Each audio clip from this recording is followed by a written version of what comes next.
these manifestations. So for the angina, it's a chest pain due to ischemic myocardium secondary to coronary artery narrowing or spasm. So basically what is happening is either that the coronary artery, that is the artery supplying the heart muscle from the outside, is either getting narrow or having a spasm. But there is basically no necrosis, so there is no dead tissue, like nothing of the myocardium is being ischemic enough to die. So there are multiple types. We have the stable angina, the vasospastic, and also the unstable. The milder form, that is the stable, is usually secondary to atherosclerosis, but that atherosclerosis should be at least 70% of the lumen occluded. So this is 70% occlusion of the coronary artery vessel lumen in order to manifest as angina and actually as a chest pain. So if it's less than 70%, then most likely it would not make any symptoms. So it's an exertional chest pain in a classic distribution. So it happens most likely after exertion, physical exertion, when someone is getting tired due to activity, and it's in classic distribution. The classic distribution basically for angina is going to the jaw, radiating the pain, radiates to the jaw and to the left arm. So that's the classic distribution. So possibly sometimes, like, it's possible to have a stable angina with ST depression on the ECG, the echocardiogram. So we could have an ST depression over here, but it's basically resolving with rest and nitroglyceride. This is too important.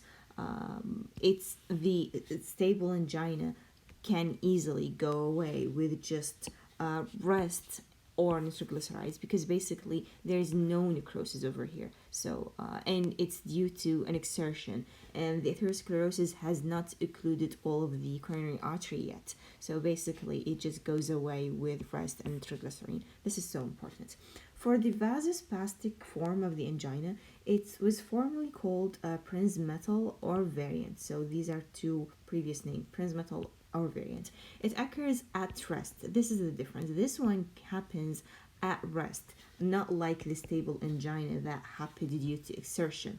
Okay, so it's at rest, and it's secondary, the other difference, to coronary artery spasm. So the atherosclerosis has nothing to do with it. It's basically the muscles we know that every artery has smooth muscles within the wall. So if they're having a spasm, then that's how it would show as vasospastic angina.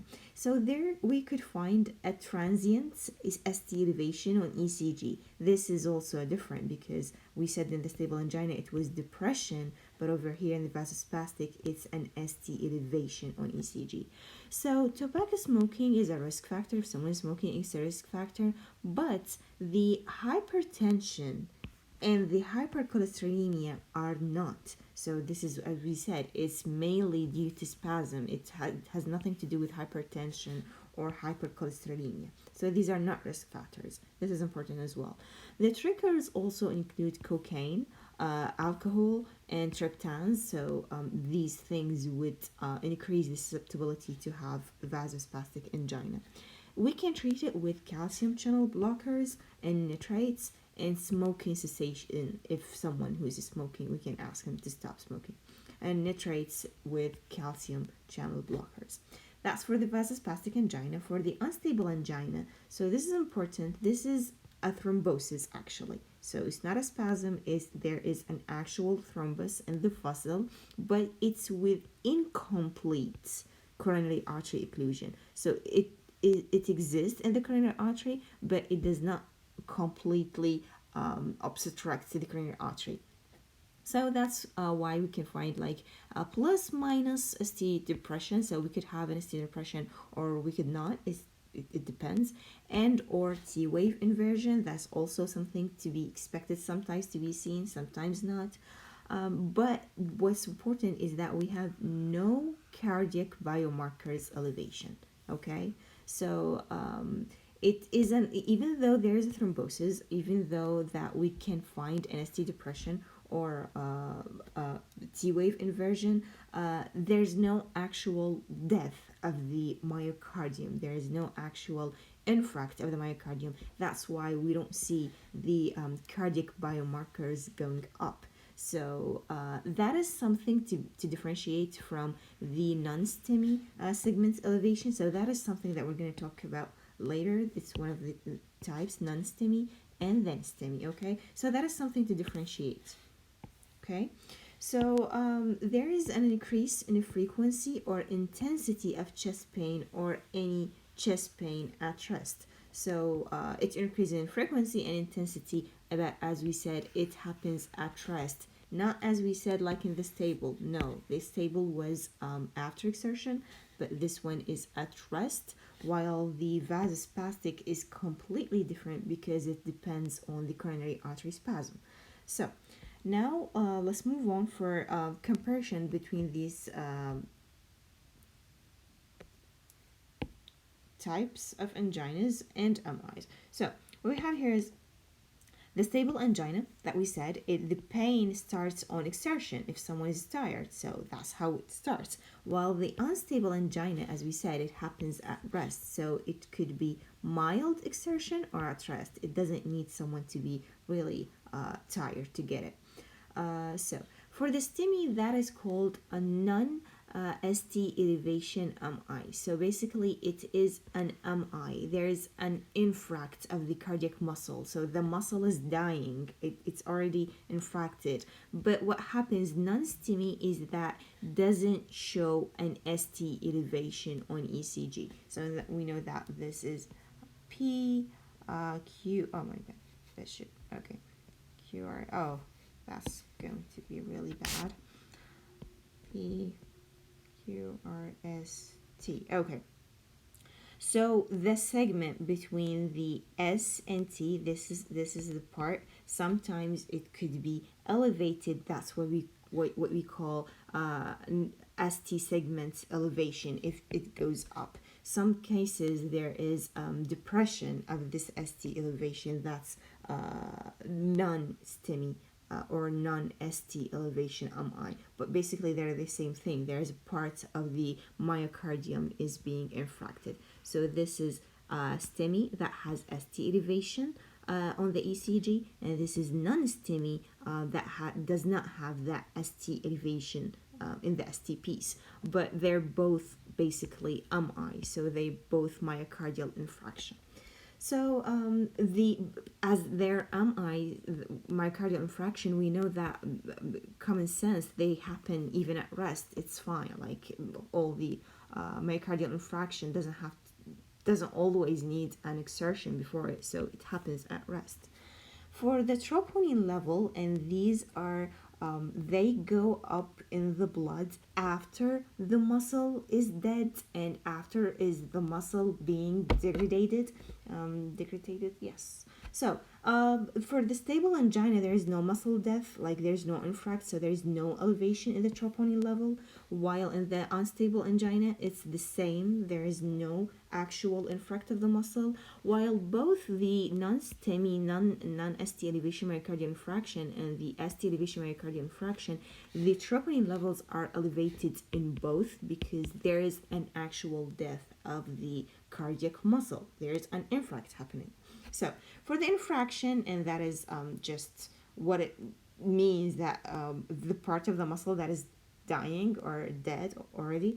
So in stable angina, as we said, there is no muscle dying over here. Unstable angina as well, there's no muscle dying over here. But the non-STEMI, the non-ST elevation MI, the kind of infraction that we're getting is called subendocardial. So what we mean is this is the left ventricle, this is the right ventricle. So basically this is the inside of the heart, and this is the outside of the heart. So this is the endocardium, like the inner lining of the cardium, of the cardiac muscle. So the infrac is this pink color. It's subendocardial, so it's just below the endocardium. It's over here, but it does not go all the way to kill all that piece of the myocardium. So it's just subendocardial, not going through the whole thing. That is in the non-STEMI. While in the ST elevation MI is transmural. So basically the infarct takes the weight all of the cardiac muscle, all of the walls. It involves all of the walls of the cardiac muscle. It's not just a piece of it. So we can compare over here. Okay, so that's for the infraction.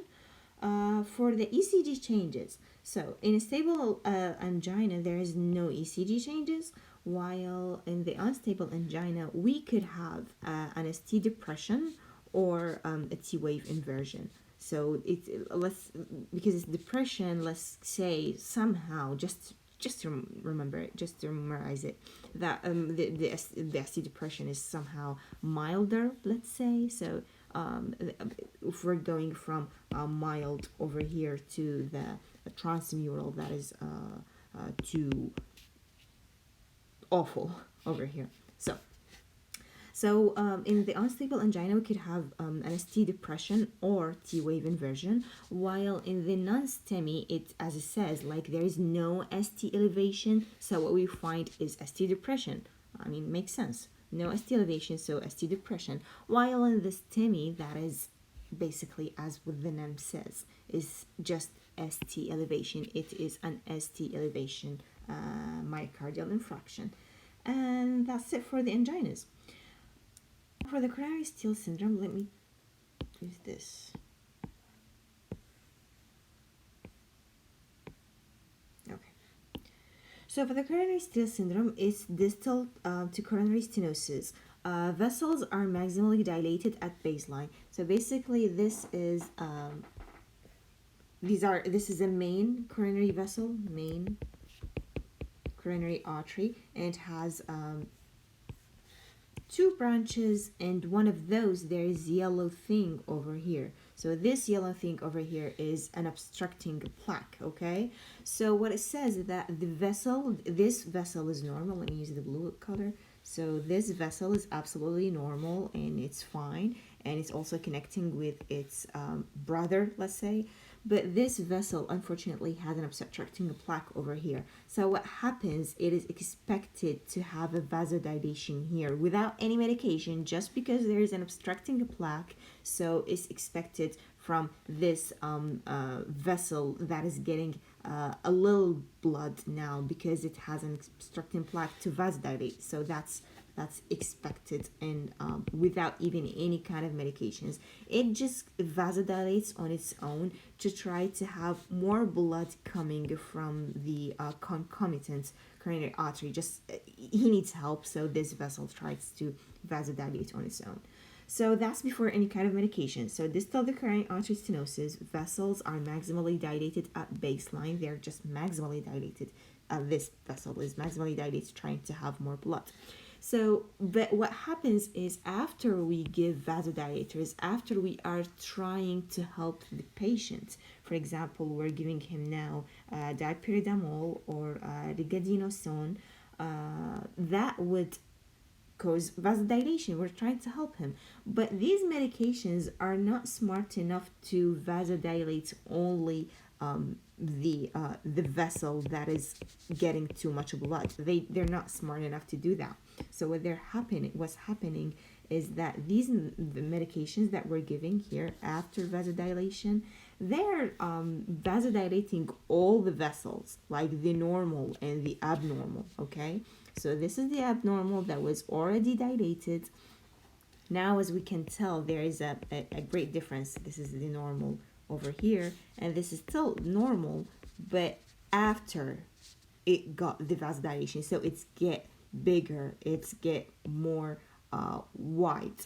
So what is happening now is, well, as this arrow, like the thickness of this red arrow shows, is that because this vessel is normal, it doesn't have any obstructing plaque, and also it's vasodilated, so it's so efficient now at taking all of the blood to it. So he's just taking or collecting all the blood that is coming from the main coronary artery over here to itself because it's normal, and in addition to that we vasodilated it, like we made it much wider. So the way what it's basically doing unintentionally is that I'm good enough to take all of it, so I'm taking all of the blood coming to me, which means the amount of blood that should go to the vessel that is diseased, the vessel that isn't having little blood because there is an obstructing plaque, gets even reduced, just gets even less. So that's basically what we say, is that this normal vessel, after we vasodilated it, after we made it bigger, then it's basically stealing from the sick, the really in need vessel. So this is the main idea. So it dilates, as we said, the vasodilator dilates normal vessels. So blood is shunted towards the well-perfused area. This is the normal, so it's well perfused, okay? That why happens in the myocardium, perfused by the stenosed vessel. So in addition to the obstructive plaque over here, in addition to the already reduced blood flow in the sick vessel or the stenosed vessel, we are going to have now more ischemia in the part of the heart that is getting supplied by this sick stenosed vessel. Okay. Principle behind pharmacologic stress test with coronary vasodilator. So this is basically the principle with the pharmacologic stress test when we do it using the coronary vasodilators, in order to know, like, sometimes sometimes there is a stenosis, but it's not prominent. It doesn't show like really clearly. So what we do is that we give vasodilators in order to force the myocardium to show if it's ischemic or not. So that what happens is that we're forcing the normal coronary vessel to steal blood, so that the area with the ischemia would show more prominently. So that what happens. That's why, in order to solve this problem and not go through this, as far as I remember, is that we give preload reducers before we actually start giving the vasodilators. So it's important to know. Clear all this. Now let's go to the sudden cardiac death. This is another condition. As it says, is just a death. So death occurs within 1 hour of symptoms, most commonly due to lethal arrhythmia. So the most common cause of sudden cardiac death is the lethal arrhythmia. And lethal arrhythmias, of course, they should be ventricular fibrillation, for example. It is associated with coronary artery disease, and that is in 70% of the cases. So 70% of the cases of the people who had a sudden cardiac death, they also had coronary artery disease or cardiomyopathy, and with two types, like probably the hypertrophic or dilated. So it doesn't make a difference. It's just cardiomyopathy. And hereditary ion channelopathies. If someone who has a hereditary ion channelopathy, just like long QT syndrome and the Brugada syndrome, for example. But what we can do is we can prevent that sudden cardiac death with the implantable cardiac device, right? Yes, implantable cardioverter defibrillator. This is what's going to help us prevent the sudden cardiac death. Implantable cardioverter defibrillator. Okay. So now for the chronic ischemic heart disease. So, well, because it's a chronic, so of course there is a progressive onset of heart failure. Because it's a chronic, so it's been there for a really long time. So now we started to have day by day heart failure over many years. So it's definitely not sudden. It's definitely not acute. That is due to the chronic ischemia, like chronic reduced blood flow to the myocardium.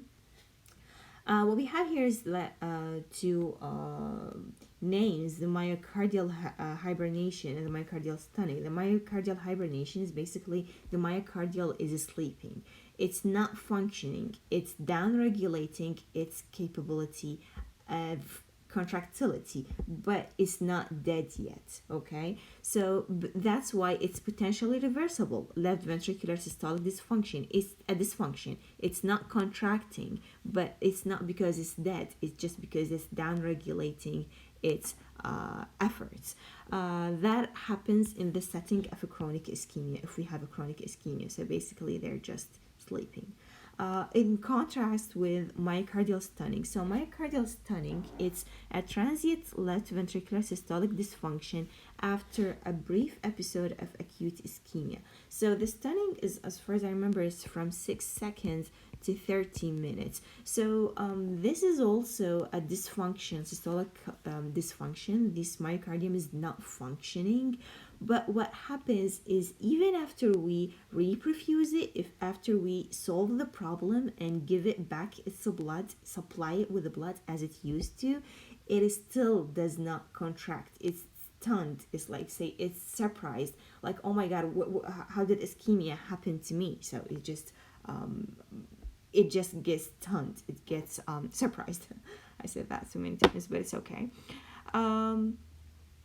So what is happening here is that we need time. Like after the reperfusion, after we give it back its own blood, it stays dysfunctional until for a brief time. Okay, and that happens after a brief episode of acute ischemia. It's just like the muscle saying, "Oh, what is happening?" I mean, it's a brief episode of acute ischemia, and after that acute ischemia goes away, the muscle stays just dysfunctional for a while, even though it's not dead yet. Okay, now for the myocardial infarction.